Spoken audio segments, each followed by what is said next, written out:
Welcome to மொஷீஸ் கில்லாடி kitchen. Protein சத்து அதிகம் உள்ள ஹெல்த்தியான ஒரு பணியாரம் தாங்க இன்றைக்கி வீடியோவில் பார்க்க போகிறோம். உங்கள் குழந்தைங்களுக்கு புரோட்டீன் சத்து ரொம்ப கம்மியாக இருக்குதுன்னு நினச்சிங்கன்னா இந்த மாதிரி ஒரு பணியாரம் செஞ்சு கொடுத்து பாருங்கள். புரோட்டீன் சத்து ரொம்ப அதிகமாக கிடைக்குங்க.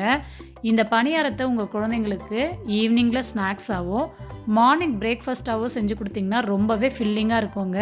புரோட்டீன் சத்து அவங்க எடுத்துக்கிட்ட மாதிரியும் இருக்கும். இப்போ இந்த டேஸ்டியான ஹெல்த்தியான பணியாரம் ரெசிப்பியை பார்க்குறதுக்கு முன்னாடி இதுவரைக்கும் நம்ம சேனலை சப்ஸ்கிரைப் பண்ணாமல் பார்க்குறீங்கன்னா சப்ஸ்கிரைப் பண்ணிவிட்டு சப்போர்ட் பண்ணுங்கள். வாங்க இப்போ இந்த பணியாரத்துக்கு மாவு எப்படி ரெடி பண்ணலாங்கிறத பார்க்கலாம். அதுக்கு ஒரு பவுல் எடுத்துக்கோங்க.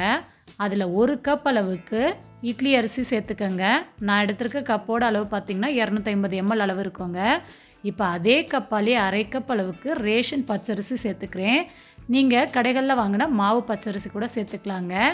இது கூடவே 1/4 கப் அளவுக்கு ராகி, 1/4 கப் அளவுக்கு கருப்பு கவுனி அரிசி சேர்த்துக்கங்க.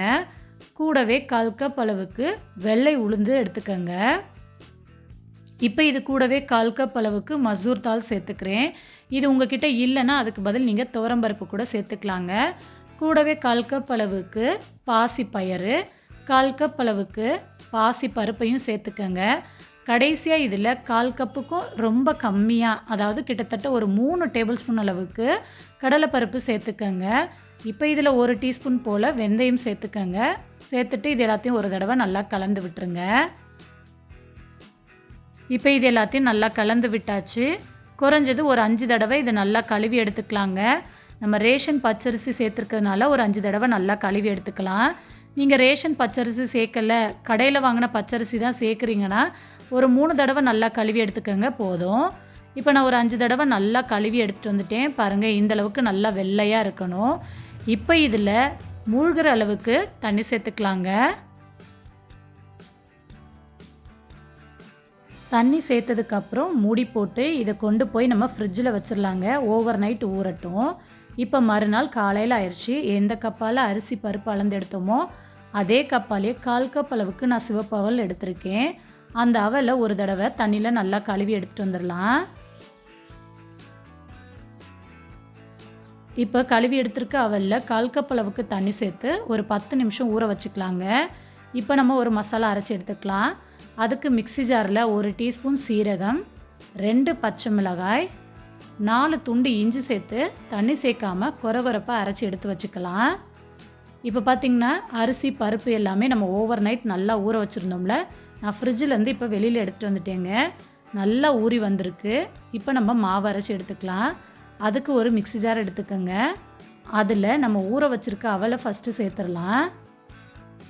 இது கூடவே நம்ம அரைச்சி வச்சுருக்க மசாலாவை சேர்த்துடலாங்க. மசாலாவை மிக்ஸி ஜாரில் போட்டு அரைச்சி சேர்க்குறதுனால சேர்த்துக்கலாம்.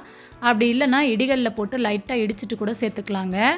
இது கூடவே நம்ம ஊற வச்சுருக்க அரிசி பருப்பையும் சேர்த்து கொஞ்சம் கொஞ்சமாக தண்ணி சேர்த்து மாவை நல்லா நைஸாக அரைச்சி பாத்திரத்துக்கு மாற்றிக்கோங்க. நான் மிக்ஸி ஜாரில் அரைக்கிறதுனால 2 பேட்சாக அரைச்சி சேர்த்துக்கிறேங்க. நீங்கள் இந்த மாவை கிரைண்டரில் கூட போட்டு அரைச்சி எடுத்துக்கலாம். இப்போ இதில் நம்ம உப்பு சேர்த்துக்கலாங்க. நான் ஒரு 1/2 டேபிள் ஸ்பூன் அளவுக்கு கல் உப்பு சேர்த்துருக்கேன். மிக்ஸி ஜாரில் 1/4 கப்பு போல் தண்ணி சேர்த்து மிக்ஸி ஜார் அலசிட்டு அந்த தண்ணியும் இது கூடவே சேர்த்து நல்லா மிக்ஸ் பண்ணி விட்டுக்கிறேன். இந்த மாதிரி கைகளால் நீங்கள் நல்லா மிக்ஸ் பண்ணி விட்டிங்கன்னா தான் மாவு நல்லா புளிச்சு பொங்கி வருங்க. அப்போ தான் பணியாரம் நல்லா சாஃப்டாகவும் டேஸ்ட்டாகவும் இருக்கும். மாவை நல்லா மிக்ஸ் பண்ணதுக்கப்புறம் மூடி போட்டு குறைஞ்சது ஒரு 10லேருந்து 12 மணி நேரம் புளிக்க வச்சுக்கோங்க. நான் காலையில் ஆட்டின மாவுங்க. கிட்டத்தட்ட இப்போ எனக்கு 5 மணி ஆயிடுச்சு. மாவு நல்லா புளிச்சு பொங்கி வந்திருக்கு பாருங்கள். கரண்டியால் நான் எடுத்து காட்டுறேன் எந்த அளவுக்கு நல்லா பொசு பொசுன்னு பொங்கி வந்திருக்குன்னு. கரண்டி வச்சு இதை நல்லா மிக்ஸ் பண்ணி விட்டுக்கோங்க. அவ்வளோதாங்க. இப்போ பணியாரத்துக்கு மாவு சூப்பராக ரெடி ஆயிடுச்சு. இப்போ ஒரு பவுலில் கொஞ்சமாக நம்ம மாவு சேர்த்துக்கலாங்க. சேர்த்துட்டு இதில் பொடியாக நறுக்கின பச்சை மிளகாய் 1 சேர்த்துக்கோங்க. பொடியாக நறுக்கின கருவேப்பிலை 1 டீஸ்பூன், பொடியாக நறுக்கின கொத்தமல்லி 2 டேபிள் ஸ்பூன், 1 கைப்பிடி அளவுக்கு துருவின கேரட், 2 டேபிள் ஸ்பூன் அளவுக்கு துருவின தேங்காய் துருவல் சேர்த்துக்கிறேங்க. இது வந்து ஆப்ஷனல் தான். உங்களுக்கு விருப்பம்னா சேர்த்துக்கோங்க, வேண்டாம்னா தேங்காயை ஸ்கிப் பண்ணிடலாம். இப்போ இது எல்லாத்தையும் சேர்த்து மாவை ஒரு தடவை நல்லா கலந்து விட்டுருங்க. பணியார மாவு சூப்பராக ரெடி ஆயிடுச்சு. இருக்கட்டும். அடுத்து அடுப்பில் ஒரு பணியாரக்கல் வச்சு சூடு பண்ணிடுங்க. கல் நல்லா சூடானதும் ஒவ்வொரு குழியிலையும் 1/2 டீஸ்பூன் போல் எண்ணெய் சேர்த்துக்கங்க. எண்ணெய்க்கு பதில் நீங்கள் நெய் கூட சேர்த்துக்கலாங்க. எண்ணெய் நல்லா சூடாகி வந்ததும் ஒவ்வொரு குழியிலையும் ஒரு குழிக்கரண்டி அளவுக்கு மாவு சேர்த்துக்கங்க. நல்லா குண்டு குண்டாக பணியாரம் வேணும்னு நினச்சிங்கன்னா குழி முழுவதுமே மாவு சேர்த்துக்கங்க.